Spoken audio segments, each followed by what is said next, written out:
You're listening to the CD Baby DIY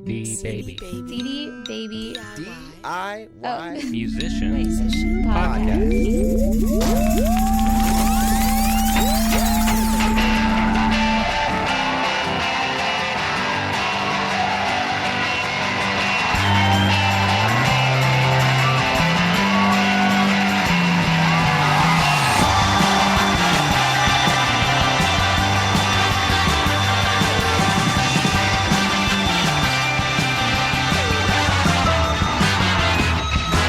Hey there, and welcome to episode 55 of the CD Baby DIY Musician Podcast. My name is Kevin Bruner, your host for the show, and in this edition of the podcast, we're going to hear from David Nevue.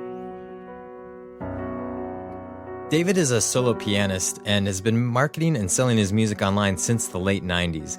I first heard about him back in 2004 when I found his book titled How to Promote Your Music Successfully on the Internet, which chronicles the steps David took to build his music into a full-time career simply by doing a good job of marketing online. While you're listening to this interview, there's a couple things that are important to take note. First of all, I know that when we hear about how someone created a career for themselves online, our general reaction is to be skeptical, but I think David's story is a real testimony that if you create music that people love, have some merchandising sense on your website, and have a vast musical catalog, that it's possible to build a career just with the internet. The other thing to note is that David had built up his career online before actually even touring, and I know many of us DIY musicians are hoping to accomplish the same thing. In this interview, we discuss many of David's online marketing ideas at length and cover a lot of ground, so get ready to take notes and let's get to my interview with David Nevue.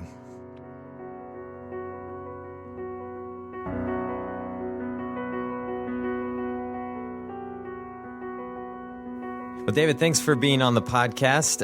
Before we get to your thoughts that you outlined in your blog post about why you recently had your largest one-week payout, why don't you tell us a little bit about yourself as an artist and your history of selling music online? Okay. Well, I am a pianist and composer, and I've been doing that for a long time. I released my first album back in 1991. And I had the fortune of getting a job working for a company called Symantec, which is best known for all their Norton products, like Norton Antivirus and such. And that put me in a position where I was able to work in the technology industry at a time when the Internet was really just kind of coming into public view. And so it was back in 1995 when I first put my music online and started selling at that point in time. And, the first, really all I did when we started was, put up a website and put some WAV files of my music online, which, WAV files was kind of the thing back then. It was really before MP3 started happening. And, I sold the first year or so, I just sold a couple CDs. I didn't do too much, but I wasn't very happy with that. So I tried doing some new marketing things, and pretty soon I was selling a few CDs a week. And that's when things kind of started to take off for me. And then, of course, I got involved with CD Baby and got my music online on mp3.com and a bunch of other places, and really just started getting my music out there everywhere I could. And one thing that really helped me was just kind of being there near the beginning when the Internet really just started to happen in terms of the public view of it. Mm-hmm. And being a pianist and composer, the thing that I really, the thoughts that I really had, just kind of leaned back toward just standard marketing practices, which is, thinking about who your target audience is, and then figuring out how to find them. And being that I'm a pianist and composer and that I write this great piano music that people love and they enjoy to play, my target audience, a good chunk of them were obviously piano players. And so I went out searching different places where I could find piano players hanging out at websites and in piano music forums and piano player forums and groups, and just started getting involved. Became involved communicating with the other people who are in those forums, and then, having my little signature on all my posts about my music, and then pretty soon people would be asking about my music, and then they'd be purchasing my music and buying sheet music of my songs, and then they started talking to each other about my music, and that's kind of when it really started to take off. Well, we'll get to some of your online strategies in just a minute, but as I referenced in the opening, you recently had your highest weekly payout, and it surprised you so much that it sounds like you spent quite a bit of time thinking about how that could be, especially during this, tough economic time. And what were some of the conclusions as to why you think your music is still selling so well? And why don't you throw out some numbers for us? Well, the one check that I got that really got me excited was, just in one payment for the 1 week, I got a distribution payout for it was about $2,100, a little bit more than that, just for my digital distribution sales. Mm-hmm.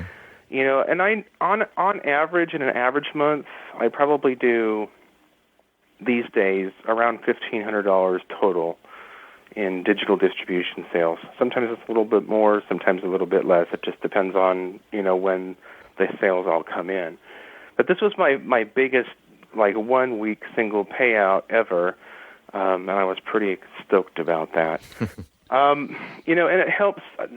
Really, obviously, that doesn't happen unless you have, unless you get really lucky and just have something that just gets on fire in terms of people just suddenly buying it for whatever reason. Or if, in my instance, I just have a lot of music available online and I have a lot of product out there. And the more product you have, the more you have to sell.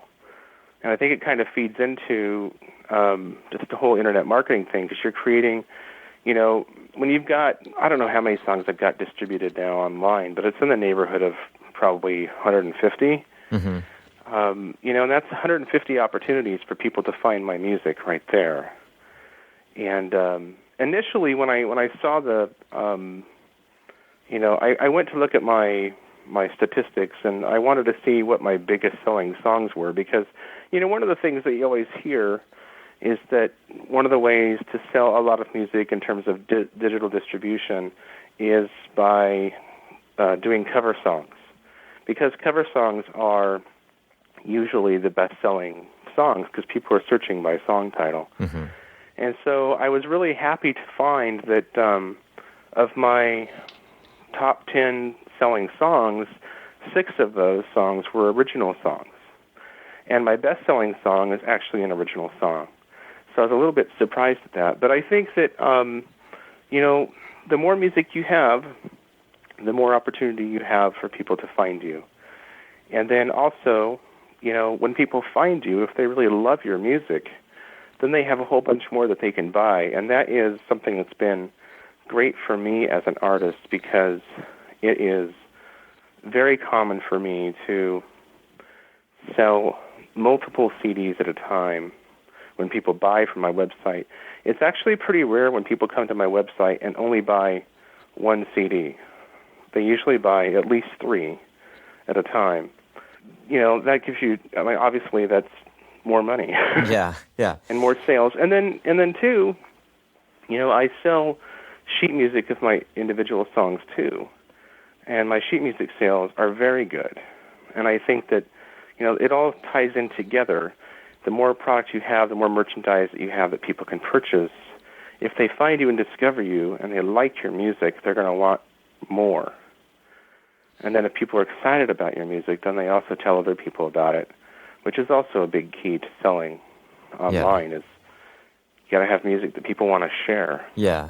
Well, the large catalog is something I think most artists overlook. Instead of thinking long-term, it seems like they dump all their energy into one project, and then if that doesn't generate big momentum or pan out like they thought, they tend to give up.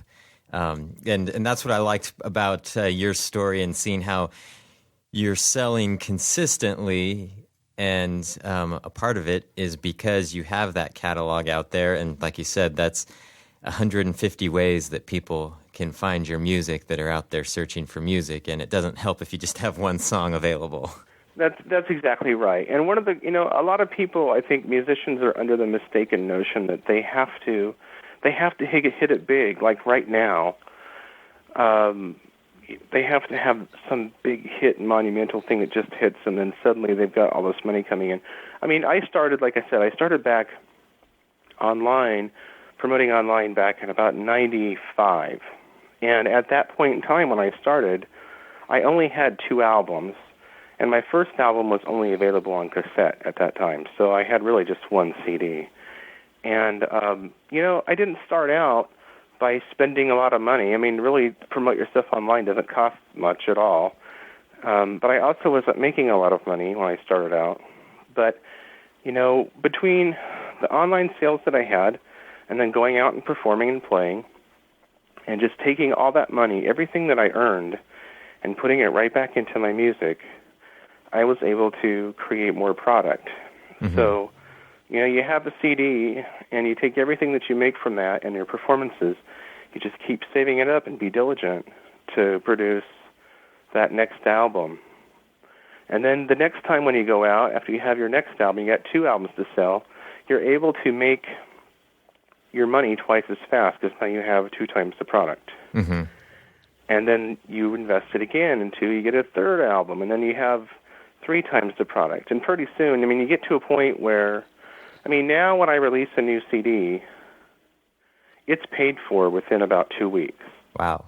Because as soon as I release it, I have a mailing list of thousands and thousands of people now that I've built over the 13 years I've been online. And I just send out a message to all my fans, through the email newsletter and Facebook and all these other places, MySpace and so on, and I can sell, 2,000 units just like that in a heartbeat. Mm-hmm. Plus, and that's just CDs. So, an artist has to be patient and be willing to recognize that they have to create product. And you're not always going to just release 1 album and suddenly find yourself getting digital distribution checks of $2,000. Yeah. It takes time, and if you're going to be an artist for the long term and that's what you want to do with your life, you have to allow yourself that time, and you can't just do it and do 1 album and then give up or get discouraged. If you're an artist, be an artist and do what you love to do, and take the opportunities that you have and make the most of them, and then keep making music and do it well. Have you worked this into basically your full-time gig now? It sounds like the money's pretty decent, consistent. Yeah, I've actually been doing this full-time now for 8 years, since 2001. Because I think, when I read online about your story and some of your writings, what you're doing tends, in my mind, to be more of the model of the real professional, working artist in this day and age, where a lot of people are shooting for, even though they know the whole idea of the record deal is pretty much a dead issue, they still seem to be working under that mentality instead of what can I do myself to make a living doing music, and what opportunities are in my reach that I can take now and have a long-term plan like you're talking about. Well, I think you're right. I think a lot of artists, I still get emails from people, fairly often, who are looking for somebody to believe in them and believe in their music and to invest in them and take them to the next level. So they're doing enough to put it out there in hopes that somebody will see how great they are and want to invest $1 million in their career. And that's just not how it works in this day and age. You're better off, really, in about every way possible, you are better off to forget about the whole I want a record deal thing, and just plan on doing it yourself and making it happen yourself. Because the reality is that that's how it's going to have to be. Mm-hmm. You're going to have to do it yourself. You're going to have to work hard. You're going to have to work your tail off. You're going to have to get out there online and promote yourself. You're going to have to develop relationships with your fans. You're going to have to keep in touch with them. You're going to have to do your own booking. You're going to have to go out and knock on doors. You're going to have to go put out posters and flyers and communicate, and you have to do all this stuff. And, if you're lucky, you'll be able to get some fans who really love your music that will help you do these things.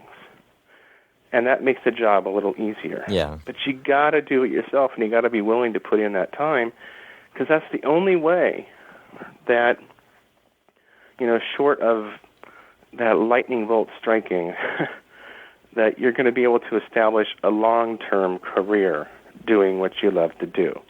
And if you want a long-term career, it's a lifetime investment. Yeah. It really is a lifetime investment. And that's how you got to look at it. And if you do that and are persistent and you're willing to give it that 5-10 years, just keep working it, then you can reach a point where hopefully you can quit your day job and then just start working on your music full time. Yeah. Well, I think that's so true that I've found with, not just with music, but in life in general, so many opportunities that I've had personally weren't necessarily because I was the best, but just because I hung around the longest. That's exactly true. It really is a survivor type of mentality. And one of the reasons why I have succeeded, I think, is because I haven't given up, and a lot of people that do what I do have given up. Mm-hmm. And the cream of the crop kind of rises to the top, Those who last the longest oftentimes end up being the people who 10, 15 years down the road end up being the leaders in their particular genre of music, or at least the folks that people go to for advice. Mm-hmm. I found myself becoming, because through my radio station, I have an internet radio station that's geared toward, it's all solo piano music all the time. It's about 160 solo piano artists that are on the broadcast. And I have found myself becoming this, being put in this position of being this leader in my particular genre of music, which isn't something I strove for or ever really wanted. Mm-hmm. But here I am, and a lot of it is just because people now look to me and say, well, you've done this, you've succeeded. How can I do that? Do you have some advice? Mm-hmm. What do I do? What are the steps? And so really, you survive and you persist.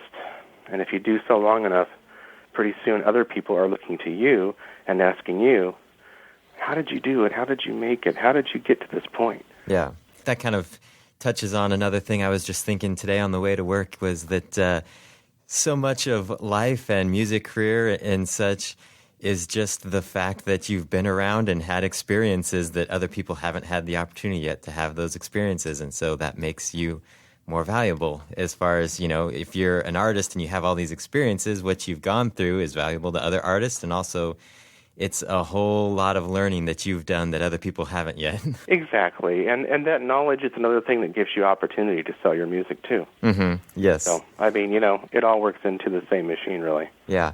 Well, you've been promoting your music online for so long that you actually wrote a book about it. But before we get to your book, there was another blog post that you wrote previously where it was a bit of a reality check for selling music online, for artists which we still get here at CD Baby, who think that they've got an album on the internet now.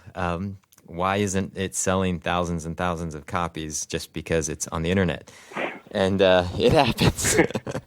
But you had a bit of a reality check there, and you had some questions that you said that artists should ask themselves to narrow the scope of their target audience. Can you talk about some of those questions that people need to kind of ask to themselves about their music, and then kind of take a self-assessment and before they start promoting on the internet? Yeah, you bet. A big part of promoting online, obviously a huge part of it is targeting your audience and knowing who your audience is. Because like you said, if you just put a website online, or you just put up a MySpace page, or you just put up something on Facebook, that's really not going to sell a lot of music. People have to know you exist before they know to search for you. Mm-hmm. So, you have to really look at your music honestly and ask yourself, what is it? What is unique about your music? What is it that makes your music different than everybody else around you? What is something that makes you stand out? And then you have to look at, in terms of your general style of music, how do fans look at your music and how do they compare it to other people that are in that same style? I mean, your fans, who are they interested in that's in your style of music aside from just you? I mean, in my case, it's pretty a lot as a pianist. A lot of my fans are fans of George Winston and David Lawrence, Jim Brickman. That makes it really easy for me to go out and kind of target these people who are fans of these already existing, well-known artists. And then, you need to ask yourself, who is my target fan? What are they looking for on the internet? What are they searching for? In my case, piano players, they're going to be probably searching for sheet music on the internet. So one of the things that I want to tap into is that when people are searching for sheet music on the internet, I want to be able to be found. So I need to cater my online presence to be there and available for people searching for that product. And then, you just have to put this all together and think about, well, who is my target audience and how can I find them? Where are they hanging out on the internet? What chat rooms and forums are they hanging out in? What websites are they visiting? And then use that information to go out and put yourself in front of them. Mm-hmm. It's like find out where your audience is going to be likely to hang out, and then you go and mix there. If you think of it as a club, where are your fans going to be hanging out at a club? What club are they going to go to? That's where you want to go and play. That's where you want to go and mix it up. Mm-hmm. If you stay in your house, your fans aren't going to come to you because they don't know you're there. They don't know you exist. You need to go over to where your fans are. And one of the things I really advise that, artists do is, if you have fans around you already, people who like your music, get them together. Invite them for a gathering or dinner at your house or meet them at a pizza parlor or something and sit down with a huge list of questions about where they go online and what they do and the kinds of music they listen to, who their favorite artists are. And you take these people who are fans of your music, that love your music, and find the commonalities, find the things that they have in common, and use that as kind of to give you an idea of what your typical fan looks like. And then you go and figure out where they're going to be online, and you go get your music out in front of them. So it's all about the fan. Mm-hmm. It's all about what they like. What is it that they like about your music? That's another question. And you get your fans together. You ask them, what about my music do you like? Yeah. What is it that appeals to you? And they might say, well, I love the beat, or I love the lyrics, or I love the mood. It makes me, I love it. It relaxes me, or, it gets me pumped up. And however, how your music makes people feel is something else that you can play to in terms of your marketing of yourself and your targeting yourself to other people who have never heard of you, but if they just have the opportunity, you might really dig your music. Yeah, I think that's good advice because oftentimes I think artists go, okay, I'm in a rock band, so people who like rock music will like my music, and so they just throw it everywhere, but they don't hone in on what it is that somebody may be connecting to with their particular music.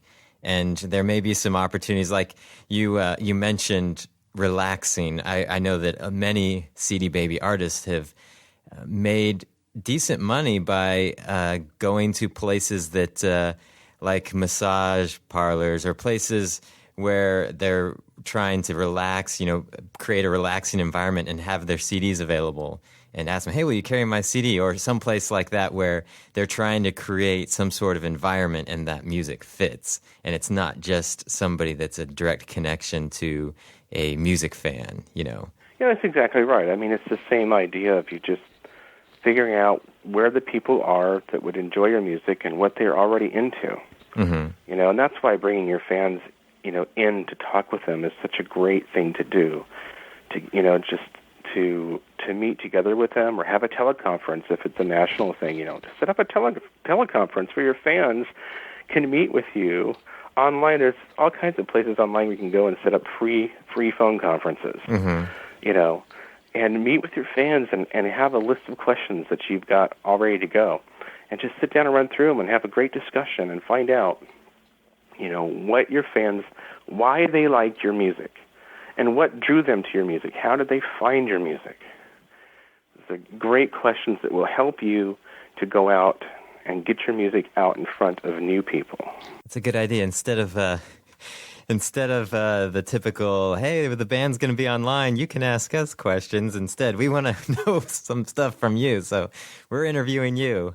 That's a good idea. Yeah, I mean, that's really what it's about anyway. I mean, you got to develop those relationships. If you want a long-term career in the music business, you need to develop those relationships. Well, I wanted to talk a little bit about your website in particular. I know that you have some specific ideas about what helps sell music on your own artist website. First of all, what are some of the products that you're offering? I know you mentioned sheet music and CDs. Are you offering anything else through your personal website? I have sheet music, I have CDs, and then obviously I'll link to CD Baby for my digital downloads and iTunes as well. And then I do have a DVD for sale too, which is just my music that somebody put to some really, really beautiful videography. Mm-hmm. So that's what I'm marketing right now. Are you generating consistent income from your personal website as well? I know you mentioned your CD Baby sales, like digital sales, but is your website continue to just generate CD sales and sheet music sales on a consistent basis? Oh yeah, absolutely. I mean, I do great in terms of sheet music sales. Fantastic. I mean, probably in the neighborhood of about $1,500 a month. And I sell each song, the sheet music for each song, the score for $3.95 for each one. And I also sell them in groups so people can purchase like a sheet music package. They can buy like all my Christmas sheet music together. They can buy the sheet music from, one album together, and they can pay more but get everything together. And so, yeah, I mean, I sell a bunch of CDs through my own website, and then I sell a ton of sheet music, and then, of course, the digital downloads I'm doing very well in, and I just forward to iTunes for the most part. Mm-hmm. But, yeah, I mean, the sheet music thing, too, is something I don't think a lot of artists are really keying into that they ought to. And, you can sell sheet music or even just lead sheets of your songs with the chords and the lyrics there with the melody. And fans of your music will buy that, especially if they're piano players or guitar players. Mm-hmm. I mean, how many guitar tab sites are there on the internet? A lot. There's a lot of them. And this is something that if you release an album, why not score your music or create tablature for your music? And that gives you something else that you can sell.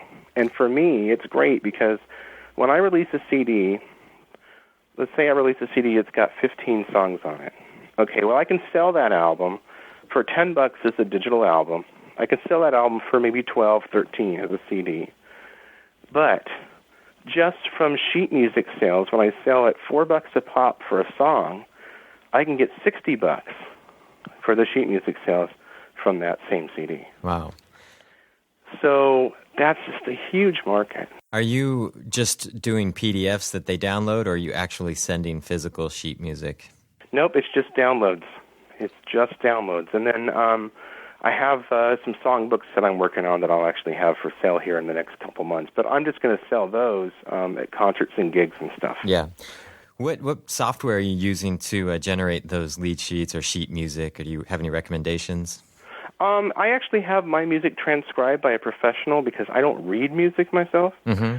But I know they use Sibelius. Mm-hmm. Okay. And then, Finale. It depends on who I use, but it's usually either Sibelius or Finale that the folks are using. Is that an expensive thing to do to have someone transcribe your music for you? What would sound expensive to one person might not sound expensive to another. But generally speaking, if you have your music transcribed and you have a professional do it, you're going to look at spending anywhere from $25 to $50 a page. Mm-hmm. So for me, my average song is probably 4 to 5 pages, so I can get that done usually for a couple $100. Yeah, but it looks like the upfront cost pays off rather quickly. Yeah, it really does. And then, you got to remember, too, I mean, if you're doing just, a lot of musicians can score their own stuff. And if you're just doing lead sheets where you're writing the melodies, You're putting the guitar chords in or whatever. I mean, it depends on what kind of band you are. Obviously, if you're in a rock band, probably you're going to do better in doing tablature, than piano sales and scoring. But I would really advise artists, especially if you do piano-based stuff, to look into this, because when I put my first sheet music online, like in 98 or 99 or something like that, and I just, I invested the money and I just put it up there just to see what would happen, and I couldn't believe the response, and that's continued. I mean, it's just been a great sales product for me. Well, that's a good tip. I hope some of our artists take you up on that. The wheels are turning in my head thinking, what could I put online with some sheet music? Because it seems like a good thing that other artists aren't doing. And I know, there've always been popular sellers at places like Guitar Center and all the music stores. So, I mean, obviously people buy it. Well, they do. And that's the other thing, too, is you bring up kind of a point right there, is that people who are musicians and who are learning, folks who are just picking up the guitar and piano, they have a hard time finding sheet music. Mm-hmm. I mean, if you go to a guitar store, you might have 20 or 30 songbook options, but chances are you can't really find what you really want. So most people buy sheet music online anymore. Yeah. Because that's really the best place you can find variety. So, it's definitely something to look into. And the other thing, too, is you could use sheet music, or you could create some kind of a document which contains sheet music and guitar tabs and lyric sheets and other information, and that could be something you could use as a bonus product to purchase. If you purchase 5 copies of my CD, then I'll send you the sheet music free or whatever. You kind of touched on something that I know you like to do on your website, is bundling. Do you have any tips for an artist who wants to start developing a website that's a little more commerce friendly? I think, you've created some packages on your website that I think many people overlook.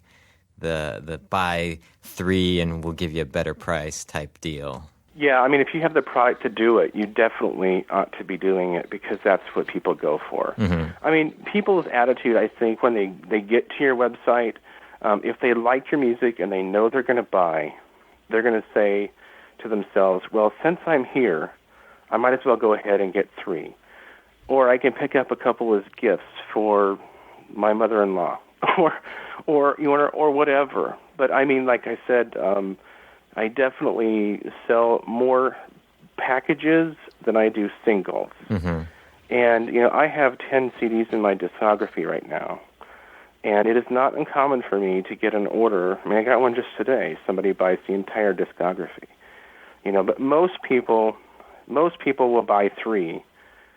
And then I have an option where people can buy 5 CDs. And then I have the option for the entire set. And I'd say 70-80% of the time people are buying at least 3 CDs. Mm-hmm. So if you have the ability to bundle, even if you have 2 albums, you can buy one, you can $12.95 each, or you can buy both CDs for $20, plus shipping if you want to do that. Or you could say, buy 2 CDs for $20 and shipping is free, which gives even an extra incentive for people to spend the extra $7. Mm-hmm. And if they spend the extra $7 and your cost is like $2 a dish, you've made an extra $5. So, and by doing that and having the bundles, you can encourage people also to be buying for their friends. If they love your music, hey, share it with your friends. Here, we'll give you this extra special deal, so that if you want to buy another one to give to a friend, you can buy another CD for another $7 or something like that. I mean, you want to keep it. You look at your website in the sense of, you want to offer your customers something that is almost such a good deal that they spend just a little bit more money than they get this. Mm-hmm. And if they can justify just spending another $5 or $6, then you'll give them this. Mm-hmm. And it's like, once you have the sale, if you know you got a sale, then you should, if you have the product, you should be able to find a way to get them to spend just a little bit more. Yeah. Well, how are you handling all the order fulfillment on the physical product that you get through your own website? I'm actually doing it all myself. That's the one thing that I worry about some artists trying to tackle this is them being responsible enough to stay on top of that so they don't lose customers. Well, you know what? If they find it's hard to do, then they can let CD Baby do that for them. Yeah, I mean, that's true. a great service you guys add, and I think that for the price that you take your $4, but when you think about what you're getting out of that, I mean, as the artist, okay, yeah, you get $4 less a CD, but you have somebody else shipping it out. You have somebody else handling the packaging itself, which isn't cheap. I mean, I use these very, very sturdy CD boxes that I get. Mm-hmm. And each of those cost me, like 50, 60 cents a piece or something like that, 70 cents. And then for the bigger boxes, when I've got people ordering multiples, those boxes are costing me, like I think 70, 80 cents a box, which, so you look at that, you look at the gas, you look at the postage. I mean, it's a pretty good deal, I think. Yeah. So, and there's been times too when especially when I get into like November, December, when I really, really, really wonder to myself, maybe I just need to be having CD Baby do this because it gets pretty overwhelming. I think, like last December, I shipped like 500 or 600 CDs out of here. Wow. And that was just me. Wow, that's a lot of work. Exactly. The rest of the year it's manageable, but you get into the holidays and it gets a little crazy. Wow. At least that's enjoyable work because you're doing well. Yeah, that's the thing is you can go up there and you can be grumpy because you have all this stuff to do, but then you can say, hey, for every order I fill, I've just made $30. If you sell 3 CDs. Yeah. Every order I made $30. Surely, where else can you make $30 by just sitting here for 1 minute and That's right. That's right. Well, knowing that you tour on a regular basis, I think many of our listeners would be interested to hear how you go about booking your tours as a solo pianist and what type of venues you typically play. Okay.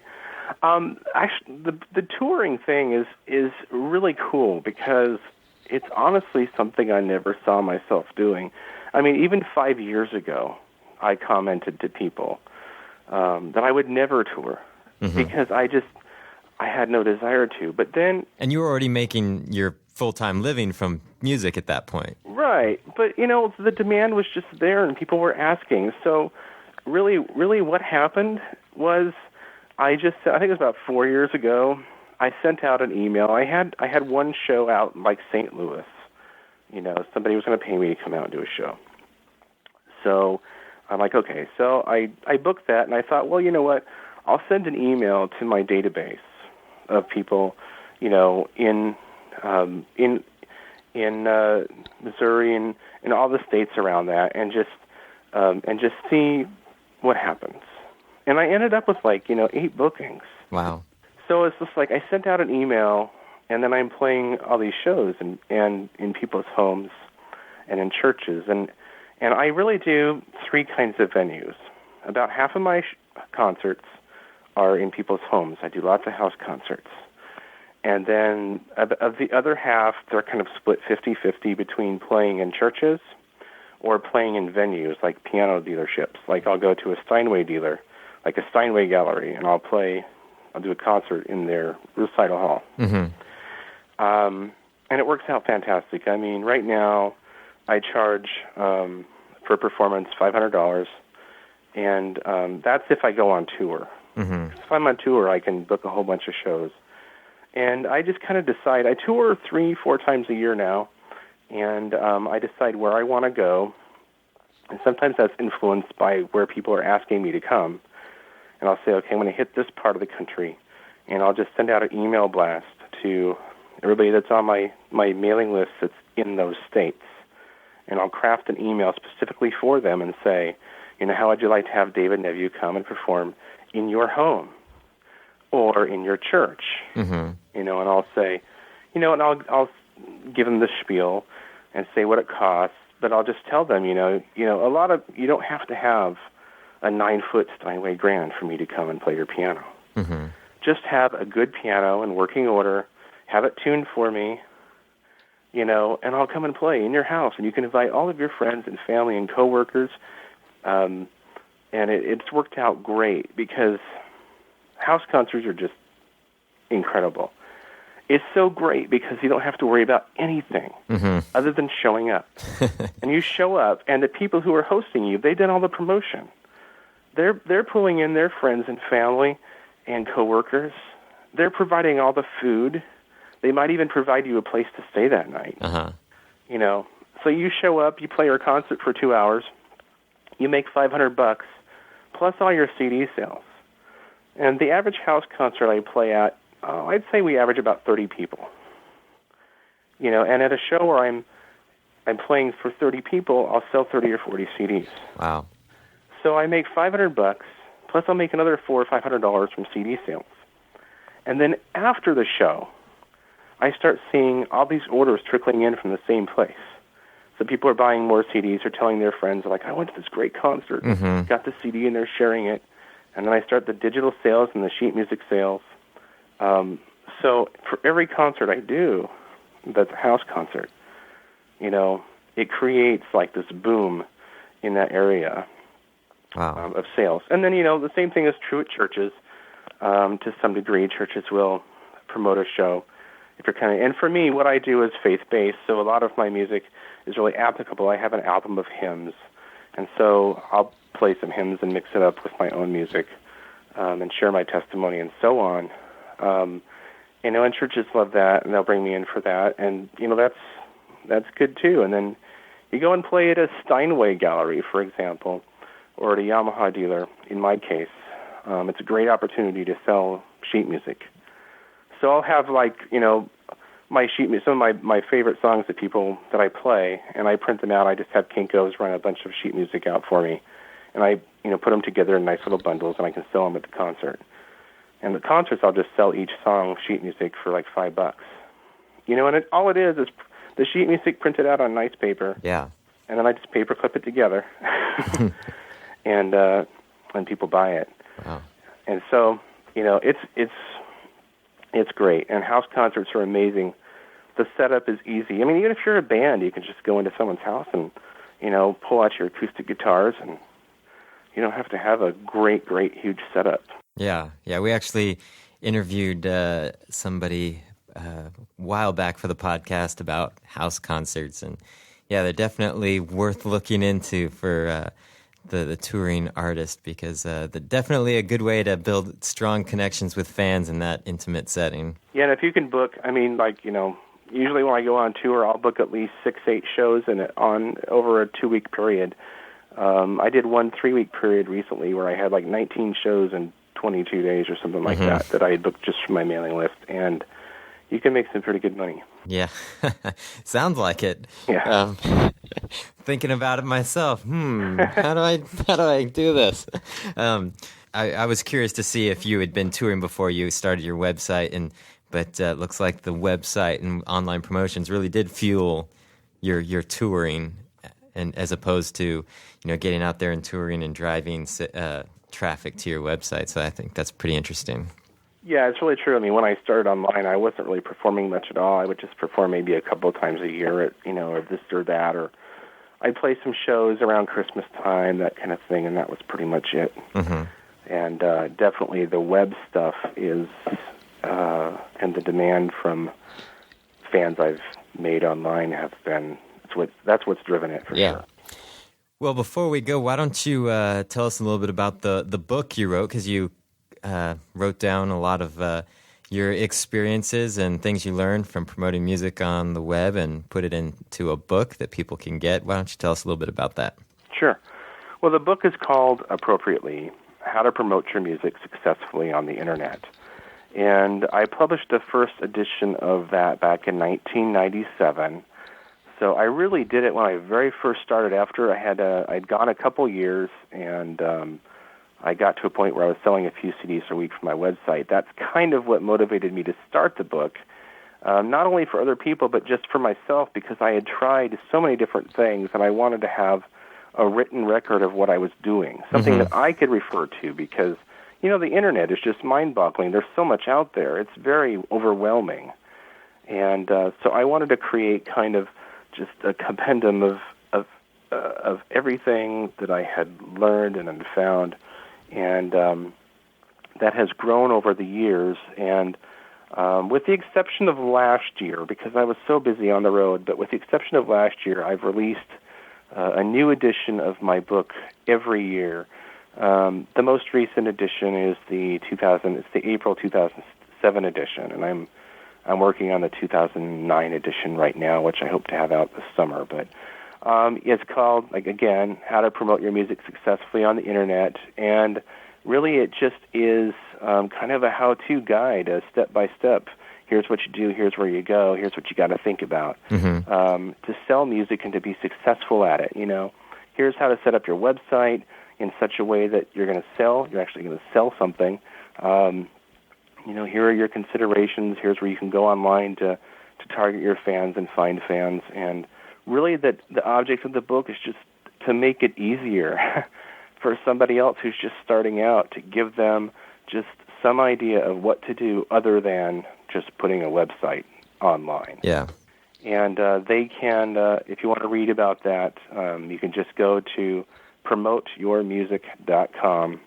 It's promoteyourmusic.com, and that'll take you right to the page for the book, and you can read about it and see if it's for you. Yeah. Well, I like it because it's written from an artist who's actually doing this stuff, as opposed to, there's a lot of people out there giving good advice, but they're not actually doing it themselves either. So it's easy to sit back and tell people what to do, but it's another thing to actually be doing it yourself. Exactly, and I think that has been, that obviously makes, I think, the book more enjoyable and more interesting and definitely more applicable, because everything that I write in there, I'm writing from experience. I mean, I've done it, I've lived it, I'm living it right now. So, it's a great tool. I mean, I use it myself because I often find myself going, what was that website? And then I have my little reference book here. Yeah. I just go, oh, that's right, yeah. Well, we'll put a link to that book on the show notes for this episode of the podcast.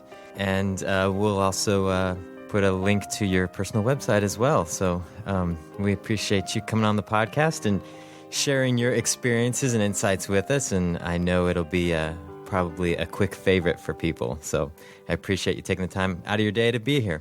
You're welcome, Kevin. I'm glad to have been able to be a part of this. Thanks so much for inviting me.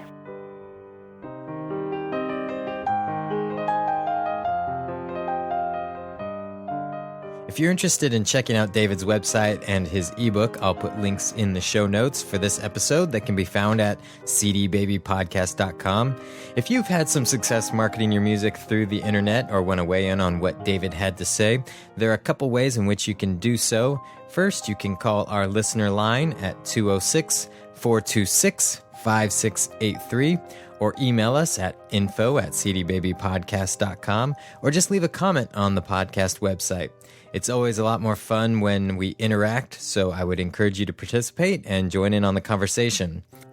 And lastly, if you hadn't already guessed, all the music used in this episode is David's solo piano work. Well, that's going to do it for this edition of the podcast. We'll catch you next time.